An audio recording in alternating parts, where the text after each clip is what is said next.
आज मैं आपके साथ लिवर फंक्शन टेस्ट का एक रिपोर्ट डिस्कस करने जा रहा हूँ जो मेरे पास आया था, जिसमें पेशेंट का टोटल बिलिरुबिन नॉर्मल है, डायरेक्ट बिलिरुबिन नॉर्मल है, इनडायरेक्ट भी नॉर्मल है, लेकिन उसका एसजीपीटी और एसजीओटी का राइज था। इसे हम डायग्नोज करेंगे कि क्या दिक्कत है।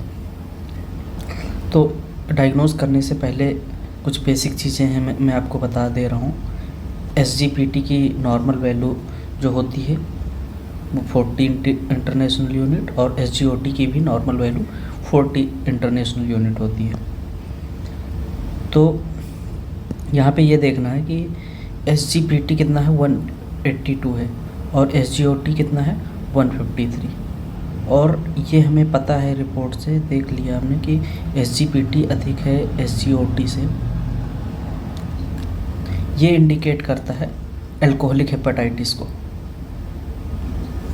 लेकिन तब अल्कोहलिक हेपेटाइटिस को ऐसे नहीं, अल्कोहलिक हेपेटाइटिस को तब रिफ्लेक्ट करेगा जब ये एसजीओपीटी की वैल्यू और एसजीओटी की वैल्यू 2 से 7 गुना बढ़ी हो नॉर्मल वैल्यू से।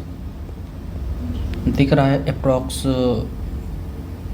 4 to 5 टाइम्स बढ़ी है, अप्रॉक्स 4 to 5 टाइम्स इंक्रीज है। इसका मतलब कि this patient is in alcoholic hepatitis, क्योंकि वैल्यू इसकी लगभग 4 टाइम्स इंक्रीज्ड है और एसजीपीटी की वैल्यू एसजीओटी से अधिक है।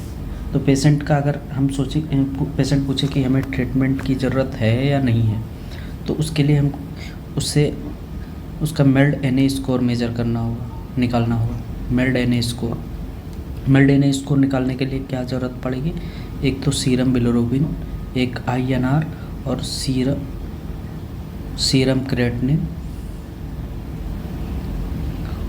And serum sodium. ये चार चीज़ें हमें ज़रूरत पड़ेंगी, लेकिन पेशेंट का आईएनआर नहीं दे रखा है, इसलिए मैं आपको कैलकुलेट करके नहीं दिखा पाऊँगा कि मेल्ड स्कोर कितना आता है। अगर ये मेल्ड स्कोर 21 से अधिक आता है तो इसका मतलब पेशेंट को ट्रीटमेंट की ज़रूरत है। अगर ये मेल्ड स्कोर 21 से कम आता है, अप्रॉक्स 18, 16, 17, इसका मतलब इससे डाइटरी मॉडिफिकेशन की ज़रूरत है और अल्कोहल को छोड़ने की ज़रूरत है। That's all. Thank you.